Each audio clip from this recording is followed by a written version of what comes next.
banning is nothing new in America. However, the American Library Association's Office for Intellectual Freedom has released new data documenting book challenges throughout the United States, finding that challenges nearly doubled between 2021 and 2022, reaching the highest number of attempted book bans since ALA began compiling data about censorship in libraries more than 20 years ago. What's motivating this exponential increase in book banning, and what does it mean for the art of storytelling and the free exchange of ideas?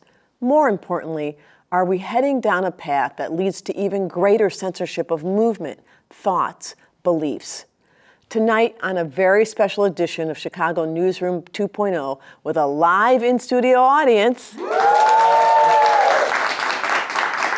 we'll turn back the pages on this critically important issue with some very special guests. We'll get started on the other side of the break. Stay with us. This week on In the Money, my guests will help us better understand how to have a fabulous life without going broke. You wanted to go to Paris. How could you start getting there, where you're at in the present? Maybe I might buy an expensive jacket and then everything else might be, more cost effective, but you have that one piece. In the Money airs on Thursday at 7 p.m. on CAN-TV 19, cantv.org, and on the all-new CAN-TV Plus app.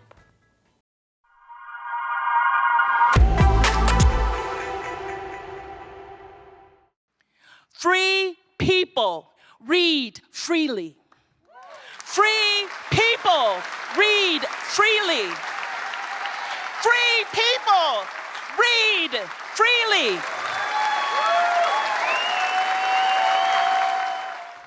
As a wave of book banning sweeps the country, my first guest fights valiantly for a reader's right to read, learn, and grow, actively practicing her belief that free people read freely.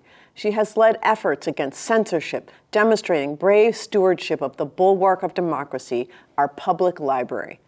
The very first Black woman to serve as the executive director of the American Library Association, she was recently selected as one of Time Magazine's 100 most influential people of 2023. Tracie Hall, welcome to the Newsroom. So happy to have you here with me today. Thank you for having me. So since we're going to be talking a little bit about storytelling and the art and the importance of free storytelling, tell us a little bit about your story. How did you get to be the executive director of the ALA? I took a circuitous route for sure. But I grew up really loving libraries. My family on both sides are products of the Great Migration. So my generation and my family is the first to be born outside of the Jim Crow South. And my maternal grandparents really had limited schooling, although they were brilliant people. So my grandmother went to the 3rd, 6th, and 9th grade as one of 11 children growing up in Grand Cane, Louisiana, a town that still has less than 1,000 people. My grandfather found his way there to Louisiana and really had very limited schooling. We're not sure at all the amount of formal education he may or may not have had, but he also was a brilliant thinker and mathematician. Wow. So on my paternal side, my great-grandmother, Lena, actually ran a one-room schoolhouse. And so I think I found my way to librarianship, or it was going to find me, because of the belief that both sides of my family had in the transformational properties associated with education and with literacy. Right, the importance of books to learning, yes. And we're going to talk about that connection in a minute. So you became a librarian. Yes. Where was your first library job? Seattle Public Library. Okay. Right. Yes. And then how did you get to the ALA? How did that happen? Well, I began as a librarian because I was working with unhoused youth in Los Angeles, where I had grown up, and I saw a through line between the young people and their parents I saw that there was really, really limited literacy. Now, we associate a lot of things with people who are unhoused. You know, we will say mental health or we'll say drug addiction, but we won't talk about what's staring us in our face, which is poverty and sometimes undereducation or places where people have been, you know, sometimes school can be the site of the wound, right? And so what I was finding was that a lot of the families and young people that I was working with, there was really limited literacy. And so knowing that they would be housed at the shelter for a period of time, I wanted to make sure they were connected with the library. And what I saw in the librarians and what I see today was this tremendous service ethic and their willingness to serve people no matter where they came from. So my eyes were opened, right? Because I had come back to Los Angeles to work in a shelter, and I was still thinking about what I wanted to do. I had a master's degree from a university on the East Coast, and I was thinking about doing a PhD, and I really thought I was just going to be working in between. But when I started to see what librarians did, I got really curious. So when Seattle Public Library said it was looking for somebody, the term then was, you know, Andy, at-risk youth, and someone who had worked with youth who were unhoused. It was almost as if I had written a job description. So it was like Seattle Public Library, and then work with youth, outreach work, work with new immigrants, worked with people who were living in public housing. That became sort of the hallmark of the work, community informatics, we would call it, how people in communities use information for socioeconomic mobility. I followed that onto the East Coast, back to the East Coast, where I was working at New Haven and Hartford Public Library. And then I got really engaged with ALA because I had been a scholarship recipient. But then I started working on those issues within the association. And somebody said, you should apply for a job directing the Office for Diversity, which still exists and now has added literacy and outreach services to its name. So I applied, and so I'm back at ALA, but I started at ALA when I was a much younger and fresher librarian, and I would like to think that I'm still holding on to a lot of those values. And how many members? So now you're leading the ALA. How many members do you have, and why is this job so important?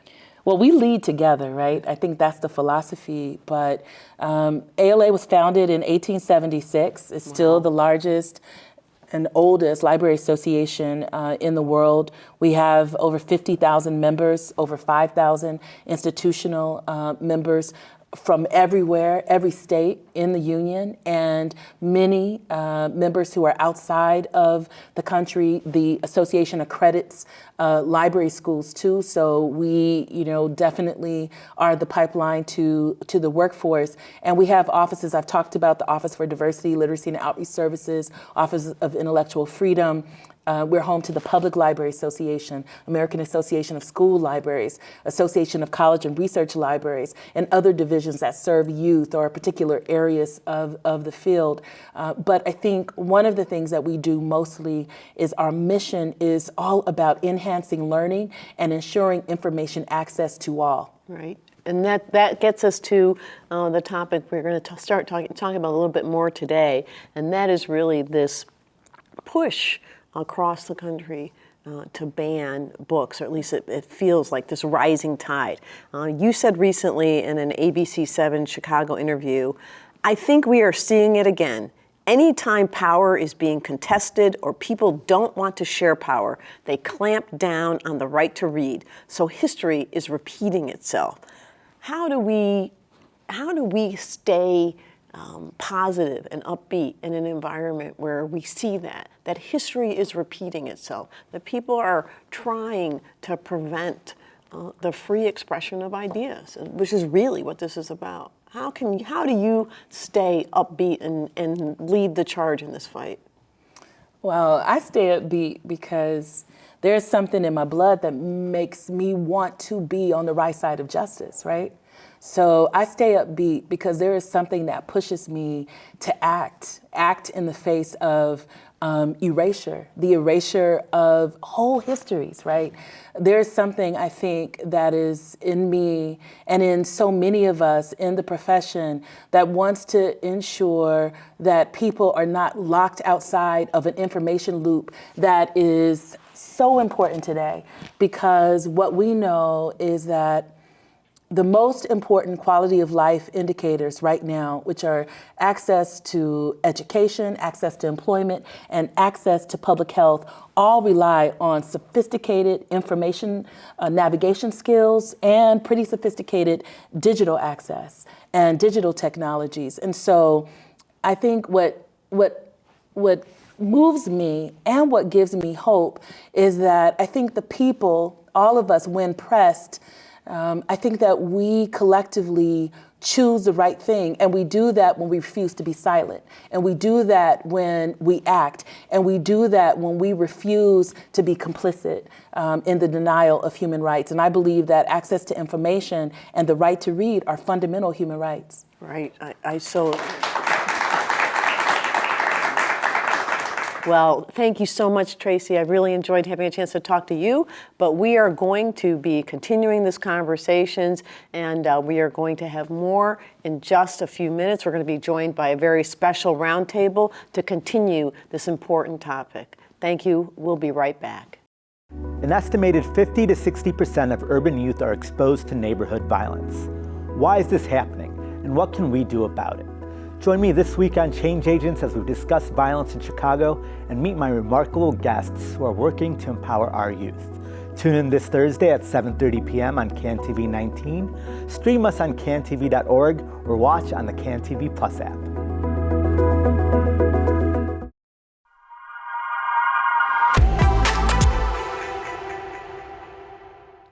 Sometimes books are challenged with the best intentions to protect others, frequently children, from difficult ideas and information. But intentions notwithstanding, the push to ban books appears to be growing at an alarming rate, with no end in sight. What's propelling the increased appetite for censorship? And what can we do to stop or at least resist it? Joining Tracie and me at the roundtable tonight are some folks who have strong opinions about the topic of book banning. Daniel Ash, President of the Field Foundation, Chris Brown, Commissioner of the Chicago Public Library, and Shawn Taylor, writer and co-author of As the Wicked Watched by Tamron Hall. Welcome, everyone. Let's dive right in. So in the earlier, when I was talking to Tracie earlier, I reminded her of a quote where she suggested that the book banning is coming from people in power being threatened and wanting to add increased censorship. What do you think's behind this increase in book banning, almost doubled over the last year? I'm going to start with you, Commissioner. I think it's really comes down to fear. I don't believe that many of the people who are fighting to remove these books have actually read them, and we can't succumb to this moment. We have to make sure that all of our stories are included, and that no matter your background or your identity, that you see your history and your story represented. So I think it comes down to fear. Yeah, Shawn. Well, I really think the divisions that we're seeing politically in this country are starting to bleed over into other areas that, of course, you mentioned before, book banning isn't anything new, but it's taking on a different form. Previously, it was more so to keep bad words and sexual content out of libraries and away from kids. And now it's mostly focused on racial history, our history. I mean, books like this one right here that I read almost 30 years ago with a group of professionals. There's nothing that's triggering about that book and I don't even think it's even triggering to the people who read them, or like you said, the people who don't read them. What it is, I think, is just history repeating itself, just like with Reconstruction. The things that could have worked didn't work because people clamped down and they put fear and they caused racial trauma. And now we're seeing it with the civil rights movement, voting rights being moved back. So I think following the 8 years of a Black president, in another 4 years of a president that really brought back all of these racial themes and divisions in our country, then people are running rampant, and you have, sometimes it's one group or even one person who can keep a book out of a library. And so it's really scary times, but we've seen them before, and it really reminds me of the racial polarization and attempts to take rights away from people of color, from people who are different from you. Right. Daniel, how about you? What do you think?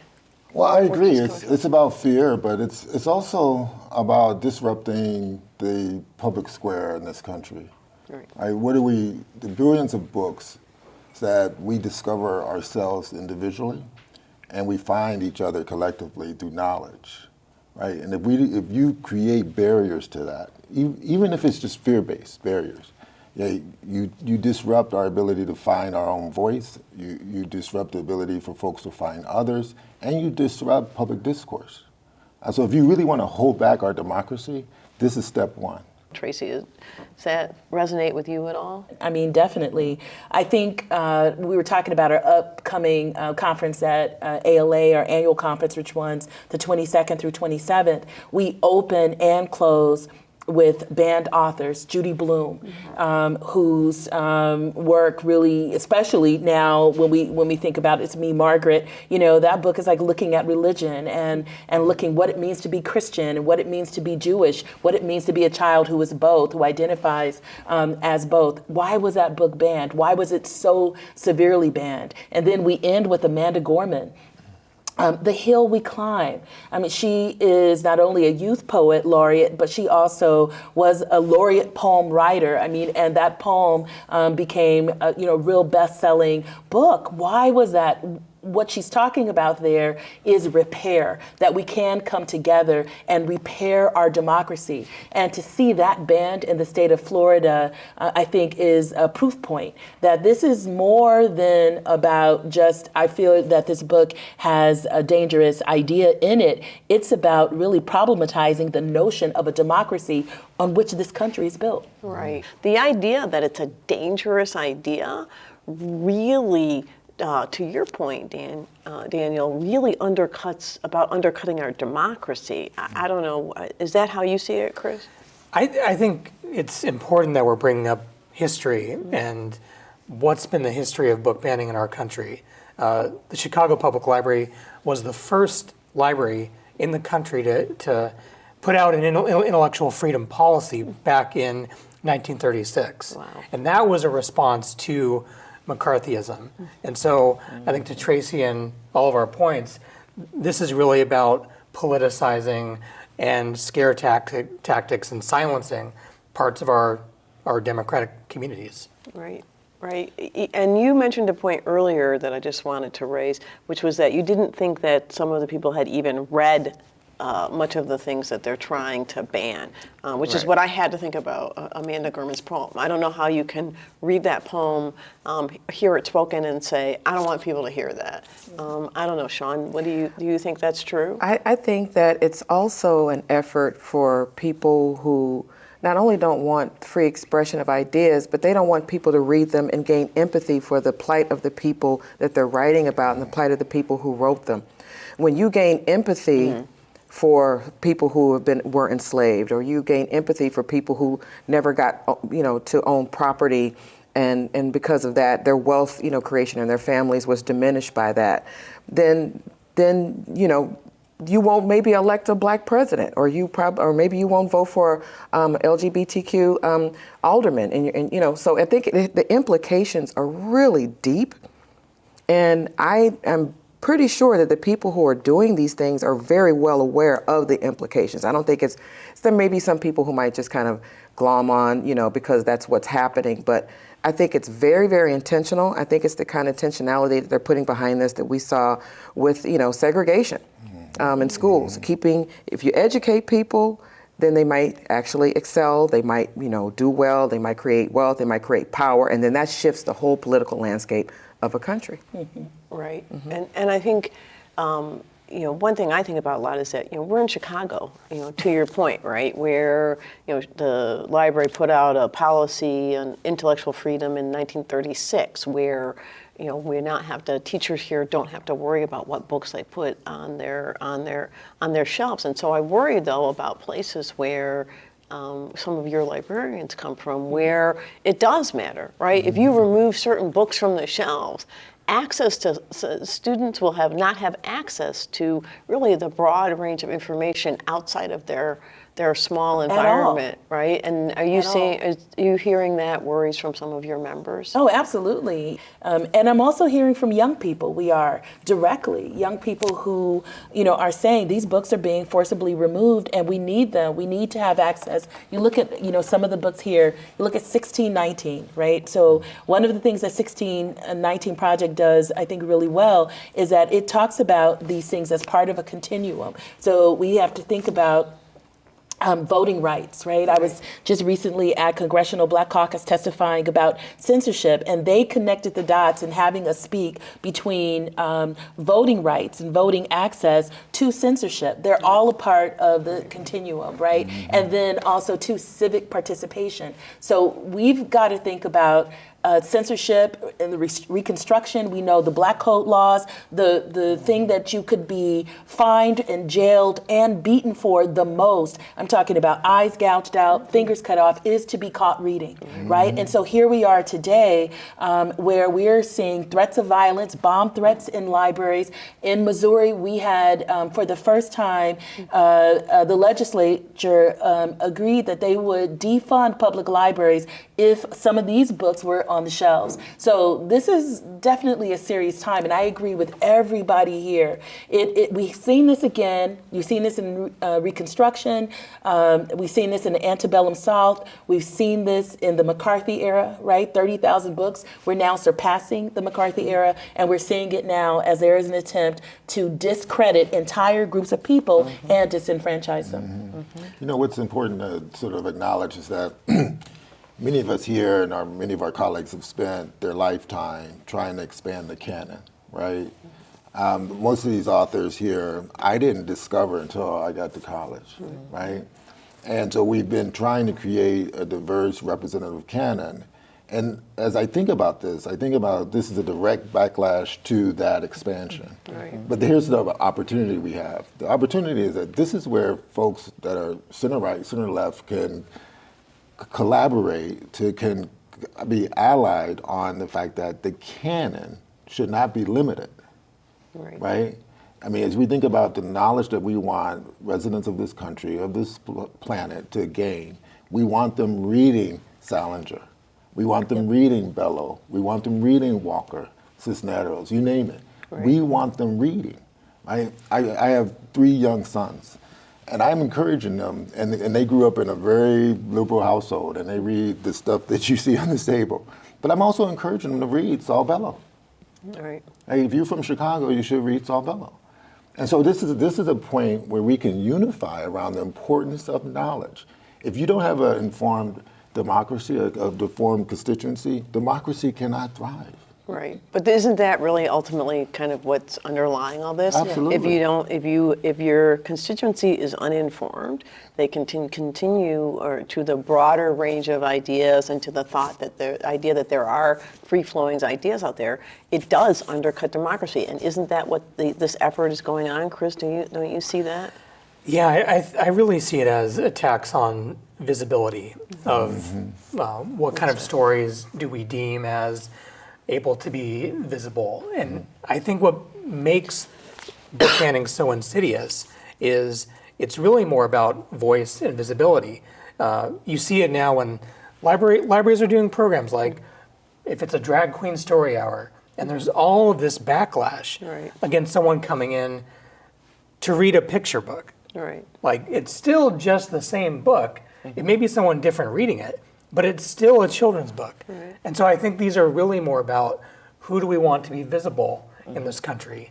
Right, and I think that's the other part there, that part there, that it is, and Tracie, I know you see this, that it is about kind of discriminating, right? Yeah. Certainly, it does minimize you. If your story can't be on the shelf, if what you're experiencing, people are telling you is bad for other people to know, or you can't go find a book on the topic that's important to you, that makes you feel lesser, right? Isn't that what this is all about minimizing people? Absolutely, absolutely. You know, one thing that I think the American Library Association did as sort of that act, is to establish Unite Against Book Bans, which is the first national campaign against the banning of books. Because for us, what we see is a connection between misinformation, which is just wrong information, disinformation, which is willfully or intentionally wrong information, information segregation, which is why some communities might have access to high quality libraries or, have a school librarian because, we're here in the land of Chicago, 513 schools, only 90 have school librarians, and you can guess which neighborhoods those school librarians are in.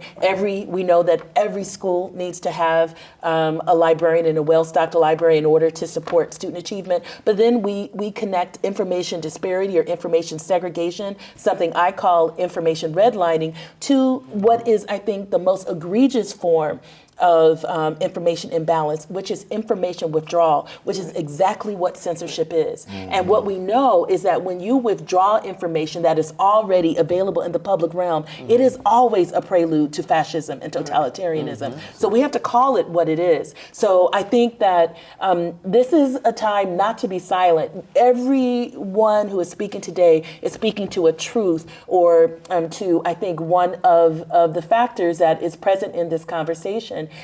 One thing that we do know is that it cannot stand. Our democracy is not tenable if we allow information to be withdrawn from communities. Right. So I just kind of wonder, how much worse is it going to get? It's libraries now, as an author who's working on a book right now that's probably going to be banned in Tennessee and Florida and in the southern states.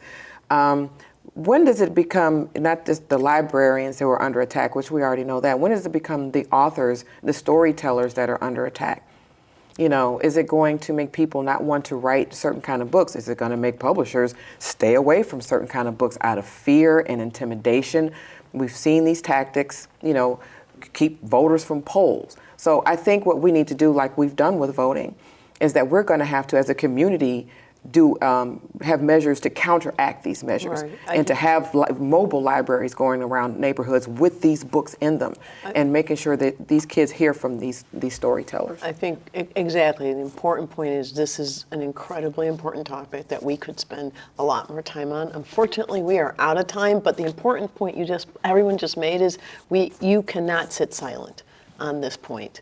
This is really critical to our democracy, to our children and how they feel about themselves. So thank you so much for being here. We'll be right back with my final thoughts.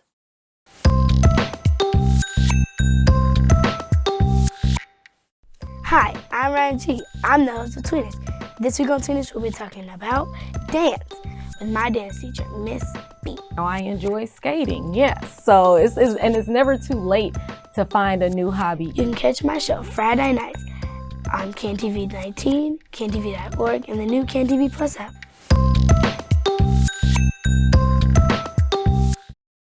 If there is a bedrock principle underlying the First Amendment, it is that the government may not prohibit the expression of an idea simply because society finds the idea itself offensive or disagreeable.